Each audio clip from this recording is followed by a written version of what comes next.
CMMS Radio talks about all things CMMS, computerized maintenance management software, focused on maintenance management. It's the people, the process, and the culture that make your CMMS journey a success. We're here at the Mainstream UK Summit. This is the first time Mainstream community has come to the UK. And as a result, here on CMMS Radio, we're doing some recording with some of the great speakers, people that are leading sessions. And this is Yan Stoker. He's with Dutch Ministry Infrastructure. And it's really important that we have at least a brief chat. You know, we do it without a script. We're just going to throw some random questions at this man because I'm not the expert. What I'm trying to do is facilitate nice, real conversations. And Steve Morris, shout out to Steve Morris, and Chris Carroll, they said you have to interview Yan. Yeah. And then you and I were talking. You're like, well, what are we going to talk about? Why don't you review some of my material? And which I did some of it, but it's a lot. Yeah. And I saw your presentation. So what I was thinking is maybe first, you could give me a brief synopsis on, give us a brief synopsis on how you got into industry in the first place. Like, you can go back as far as you want, just a little something on that. And then if you could share with me what your workshop was about, because I wanted to kind of focus in on that so that the people that didn't have the opportunity to travel all the way to Birmingham, which is brilliant, this is Millennium Point we're at, it's really nice, really nice.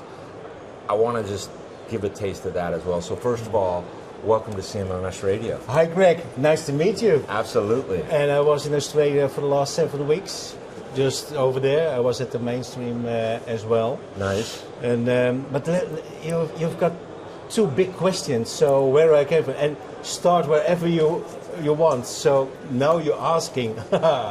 Well, I think where I am now and where I came from is quite simple. I started with those two because I hate learning and I hate reading and all that stuff, you know, because I want to have the quick money. So when you're 18 years old, you want to have your motorbike and you want adventure, so you need money. And how do you earn your money? With those. Yeah. So I started as an engineer. So I know what it is to walk alone in a big factory, keeping it 24/7, standing, facing big boilers, the grid and all the, you know, all that stuff more, and just selling yourself. Oh yes, I'm the perfect engineer. I solve all your problems, and then there you're standing, you know, in the middle of the night, in a production environment, and how do you solve it? And a lot of people, they are tapping you on the shoulder. Hey, fix it. How? You know, how? So I learned the hard way of solving problems, technical problems, and how to deal with it. So it shaped me from improvising, and it shaped me from how can I solve a problem, not by in the drill, but many perspectives. So after 5 years of hard working, doing my road trip around the world, seeing there, been there, done that, okay, and if this is the rest of your life, hard working, and there's nothing wrong with hard working, but earning that way your money, maybe you go back to school, you know, maybe you step into the learning process. So when I was 25, I go back to university, first realized my graduate, then I did my bachelor. Oh, you know, maybe 2 master degrees in maintenance and asset management on Aberdeen and also the University of Utrecht. And I did it all, you know, on the hard way, working, learning, working, learning, and it's, you know, that drifting. So engine in that motor, but the fuel in that motor was passion, because I start understanding maintenance, you know, building projects that are the shortcuts. Maintaining is life cycle thinking, and it's about 150 years. So that's more difficult. And then my passion starts, and I learned, well, I think that's my message of life. Passion never fails, and I think that's on me. Because after 2 master degrees in maintenance and asset management, why don't you start your PhD? So I did 8 years of PhD. For circumstances, I couldn't finish it. It is still on the corner of my desk. Maybe I will finish it, but what I'm doing now storytelling, inspire people, connecting my generation to the younger generation. I think that's hard, and that is where my presentation of my workshop is about. So that was my journey of life. It was always the hard way, working on the day, working like a dog, and learning in the evening. Built 2 houses, fantastic wife. I've got the most 2 beautiful daughters in the world, so sorry folks, I've got them, those girls. But hey, I missed a lot, and that actually was not okay. It shaped me. And now I'm working in my company, which is the Dutch government, and also part of me, because it is my passion, knowledge management, difficult. How do you get knowledge inside your company? So I set up some communities of practice, let people talk to each other. And only because I start understanding now AI come into our lives, it is a game changer in my opinion. So how do I manage my engineers, my company? How can I bring them to the next step of that workforce in my company? Because there is a big shift, almost 60% is 45 years and older in my company. So in 10 years, a lot of knowledge is gone, is out the door. Some of them, bye, perfect, we're glad you are gone. But hey, knowledge will disappear in my company, and that's a big thing. Because knowledge is here, it's on the green brick, and we name it Excel, information, and it's somewhere on the computers. And it's on paper.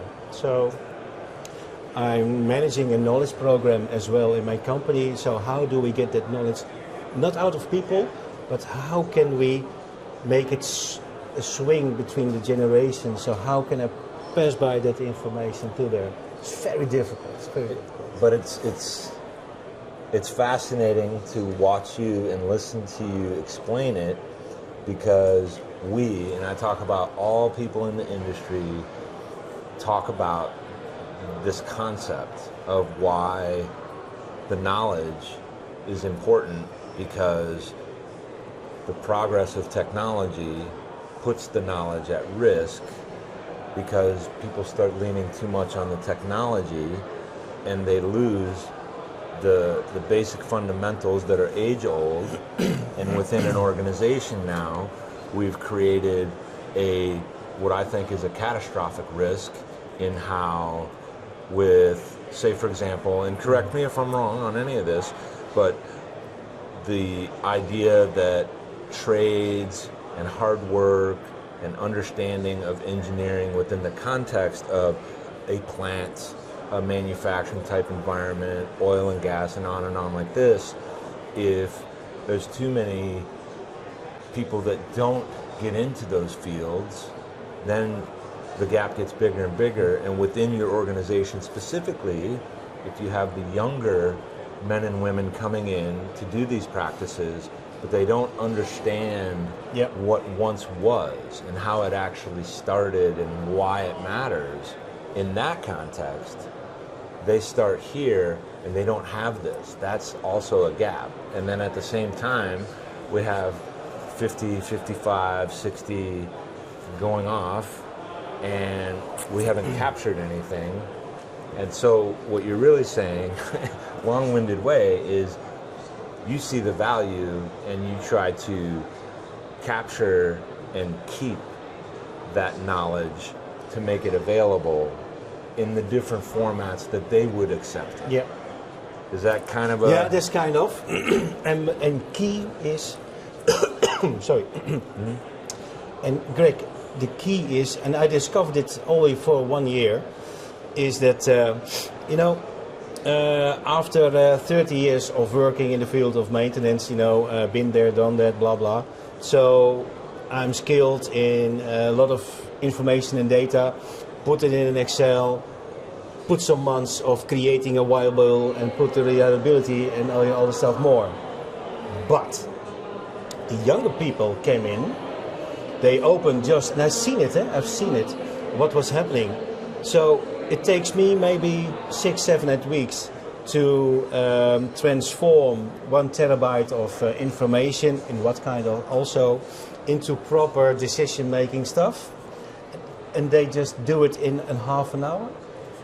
So what was happening that there was, okay guys, there was a younger girl, she's brilliant, and I say, here you have 1 terabyte of information.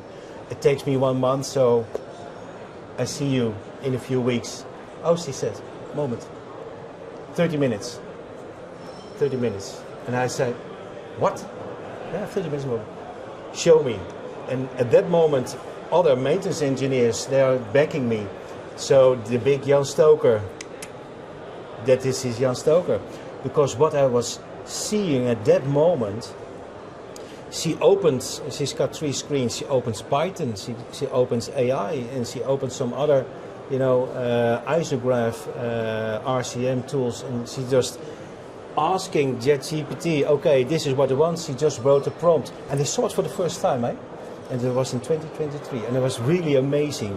And she just stepped in from ChatGPT to Python. She make a script, she make a prompt, she just put it in the Gradle. Greg, there it was in 30 minutes. And was it accurate? Well, that was it. For a certain purpose, it was okay. She tweaked it a little bit, and 10 minutes later, 20 minutes later, brilliant. But then the show starts. Then I ask her, do you actually know what you are doing? Because when I start the ETA a little bit bigger, and because the beta, then you have the curves, and you put that one, and then she, So that was for me also a moment of roomless fame. Okay, Yan Stoker is done, because I was the silverback on his, I was the silverback of the company. Know all the answers, and hey, if you have a problem, go to Jan and he solves it. No. I think the younger generation, they just accelerated it, But ask them inside, hey, do you know what you're doing? Then I was overthinking, okay, how? And my solution was combining teams. So put younger people, younger talented people with some senior guys, 50 plus. Been there, done that. Backfilling. And ask them, start collaborating. Put them in one room, and then the party starts, because the younger people, they are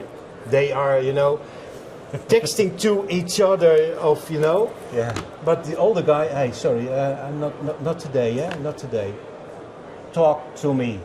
And then when I created that environment, and I've got a lot of engineers, so that was key. So the last 2 years, I'm building small teams, small COPs, communities of practice, and only combine knowledge of several ages, and just to manage the outcome. And outcome for me is, how can I put the knowledge of them to the younger people? And that is my way to do so, managing knowledge. But this True story, yeah. But this is the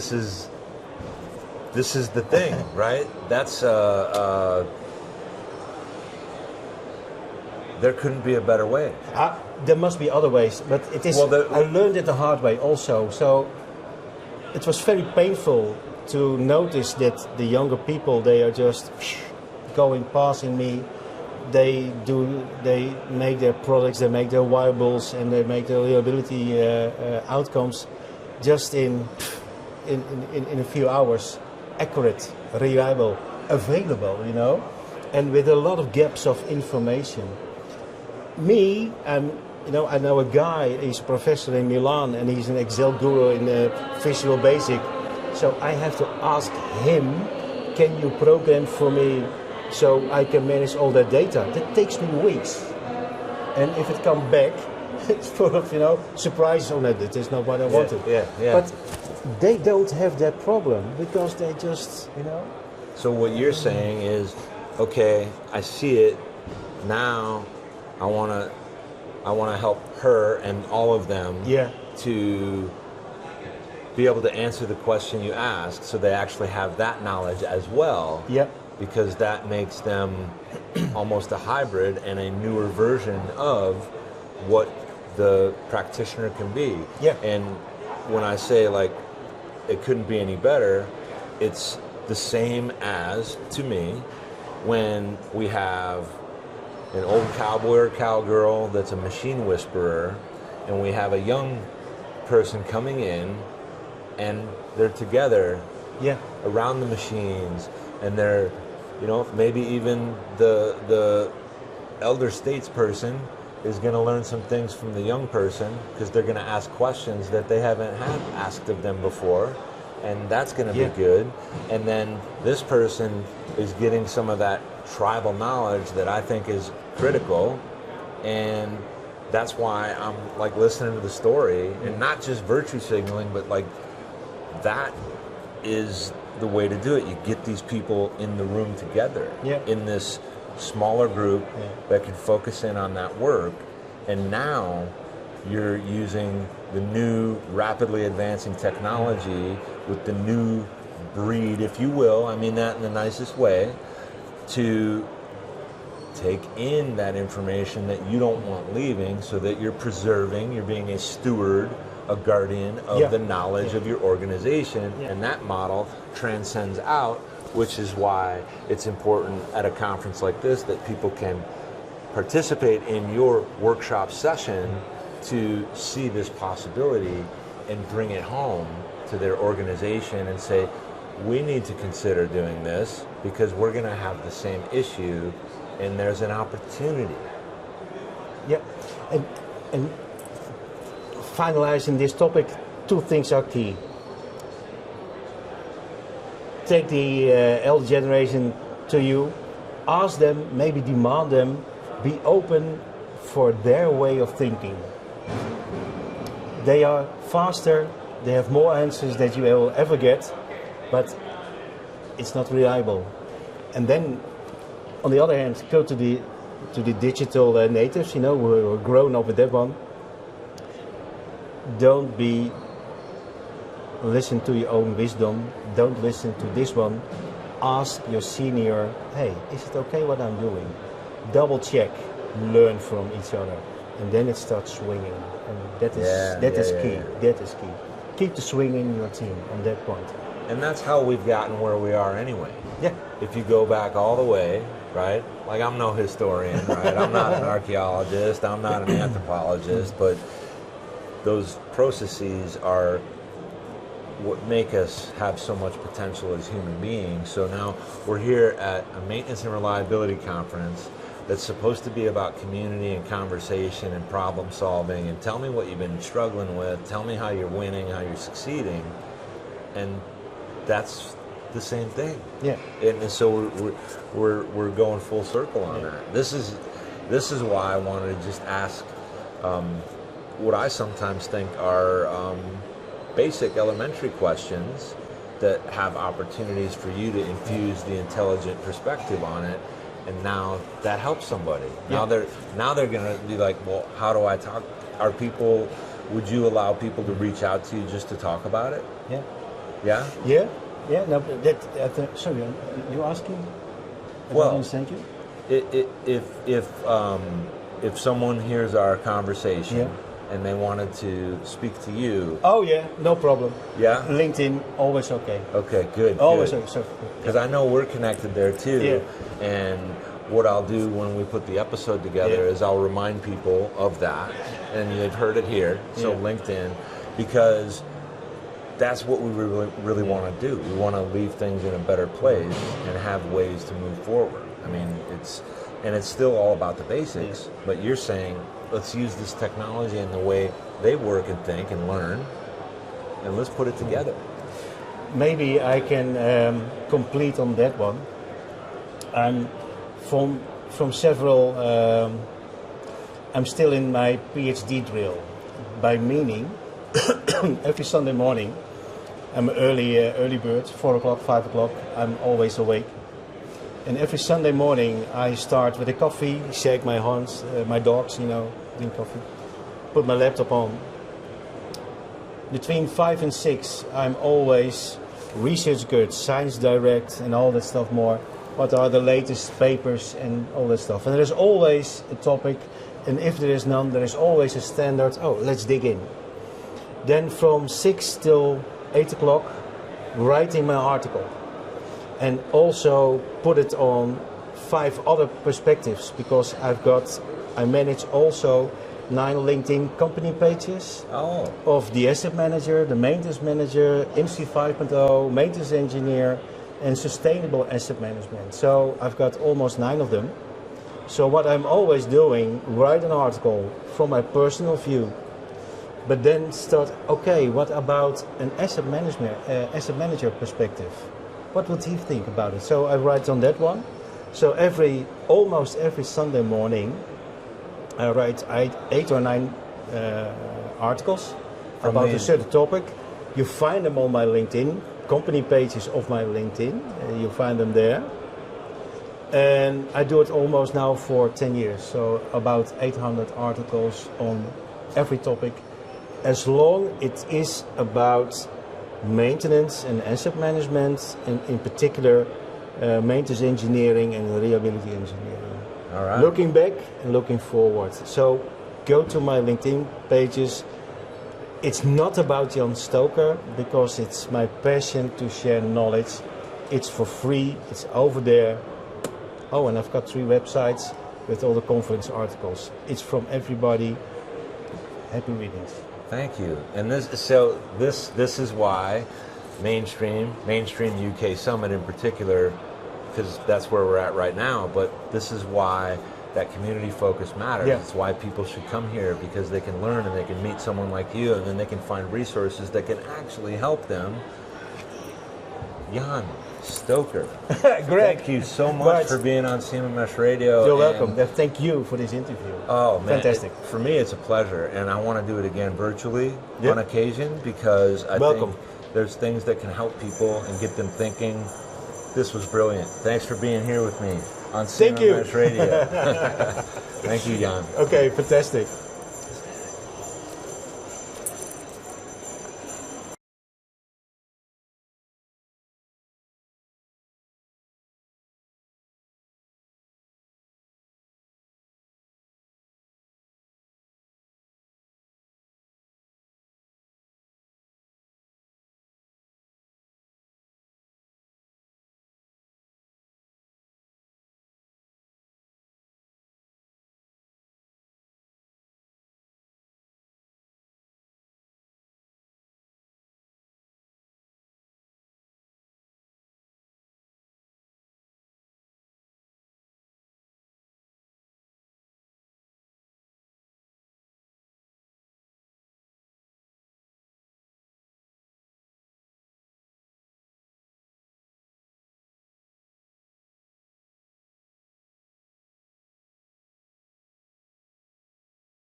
Did you find this episode helpful?